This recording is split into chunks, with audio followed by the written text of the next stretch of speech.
সংরক্ষণ নিকাম বিভাগ ইনকাম জিন্দাবাদ ইনকাম জিন্দাবাদ। বোকাখাতের কলাবড়িয়া বিল খনন প্রকল্পের বিরুদ্ধে প্রতিবাদে সামিল কয়েকশো কৃষক।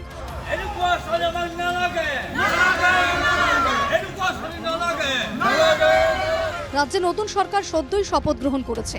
বুধবার প্রথম ক্যাবিনেট বৈঠক করেন মুখ্যমন্ত্রী হিমন্ত বিশ্ব শর্মা।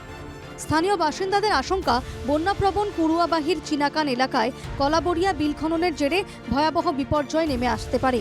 তারই প্রতিবাদে বিক্ষোভে সামিল হন কয়েকশো কৃষক।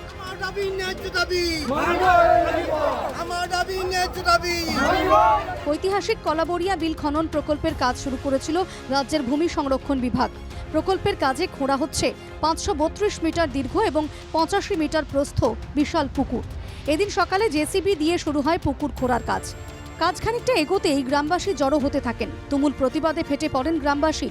স্থানীয় কৃষকদের আশঙ্কা, বন্যাপ্রবণ এই অঞ্চলে এই বিশাল পুকুর খোঁড়া হলে তার পরিণাম বিপর্যয় ডেকে আনতে পারে। তাই তারা কিছুতেই পুকুর খুঁড়তে দেবেন না। প্রতিবাদে নেতৃত্ব দেয় অসম জাতীয় যুব ছাত্র পরিষদ, মহকুমা সাংবাদিক সংস্থা থেকে শুরু করে বেশ কয়েকটি সংগঠন। অসম জাতীয়তাবাদী যুব ছাত্র পরিষদের বক্তব্য, চিনাকানের বাসিন্দারা বিপদে পড়েছেন, সে কারণেই খনন প্রকল্পের বন্ধের দাবিতে এগিয়ে এসেছে সংগঠন। এজেওয়াইসিপির এক নেতা জানান, বিষয়টি নিয়ে মঙ্গলবার জেলা প্রশাসনের সঙ্গে যোগাযোগ করা হয়েছিল। প্রশাসন কাজ বন্ধ রাখার কথা বলেওছে, কিন্তু তারপরও এদিন কাজ চলতে থাকে। চিনাকান ৰাইজ বিপদত পৰিছে আৰু আমি জাতীয়তাবাদী সংগঠন আমি বহি থাকিম, সেইটো কোনো কালে নহ'ব। আমি কৈছে, যোৱাকালি আমি বোকাখাত প্ৰশাসনৰ লগত আমি যোগাযোগ কৰিছোঁ, তেওঁলোকে কামটো বন্ধ কৰিবলৈ কৈছে, কিন্তু আজি ক'বলৈ কামটো বন্ধ নহ'লে।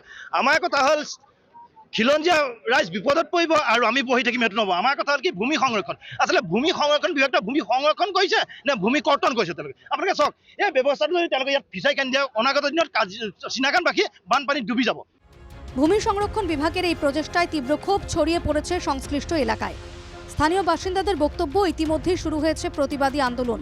পুকুর খোঁড়ার কাজে নিয়োজিত জেসিবি সরিয়ে দেওয়া হয়েছে। এই কথাটোত আমি যথেষ্ট ক্ষোভিত। আজিৰ তাৰিখৰ পৰা আমি প্ৰতিৰোধ সংগ্ৰাম ইতিমধ্যে গঢ়ি তুলিছোঁ, আজিৰ পৰা খুঁটি পুতি লৈছোঁ। ইতিমধ্যে আপোনালোকৰ কেমেৰাৰ সন্মুখতে আমাৰ প্ৰতিৰোধ সংগ্ৰাম আৰম্ভ হৈছে আৰু ইতিমধ্যে তেওঁলোকৰ খনন কাৰ্য চলাই থকা জেচিবিক আমি ইতিমধ্যে তেওঁলোকক ইয়াৰ পৰা পঠাই দিয়াৰ ব্যৱস্থা কৰিছোঁ। আন্দোলনে সামিল জিপাল কৃষক শ্রমিক সংঘের বক্তব্য, মিথ্যে কথা বলে জনগণের সঙ্গে প্রতারণা করা হচ্ছে। চিনাকানের বড় নামঘরের সিদ্ধান্ত নেওয়া হয়েছে এই প্রচেষ্টাকে বানচাল করে দেওয়া হবে। তাদের অভিযোগ, এই প্রক্রিয়ার সঙ্গে কোনো দুষ্ট চক্র জড়িত। চকুত ধূলি মাৰি আভুৱা ভৰা যিটো কাৰ্যকলাপত লিপ্ত হৈ জনগণক হেঠালি খেলিছে, এই কাৰ্যকলাপক আমি ধিক্কাৰ জনোৱাৰ লগতে আজিৰ পাছৰ পৰা সংকল্প লৈছোঁ, আমি বৰ নামঘৰত, আমি চিনাকান নামঘৰত, যে কোনো মানুহে আমি আজিৰ তাৰিখৰ পৰা তাঁত বাতি নকৰোঁ। আজিৰ পাছত ওলাই পৰিব কোন ডিপাৰ্টমেণ্টে এই দুষ্ট চক্ৰৰ লগত জড়িত হৈছে, কোন বিভাগ ইয়াত আছে, ওলাই পৰিব। এই পুঁজিবাদী চক্ৰটোক আমি উৎখাত কৰাৰ কাম ইতিমধ্যে আজিৰ পৰা আৰম্ভ কৰিছোঁ। এলাকার সাধারণ মানুষ এবং বিভিন্ন সংগঠনের নেতারা বলেন, বন্যাপ্রবণ এই এলাকায় প্রস্তাবিত পুকুর ভয়াবহ বিপদ ডেকে আনবে, তাই কোনোভাবেই এটা মেনে নেওয়া হবে না। আন্দোলনের নেতারা স্পষ্ট জানিয়ে দেন, পুকুর খোঁড়ার এই প্রকল্প থেকে সরকারকে পিছু হটতেই হবে। Bureau report, NKTV Bangla.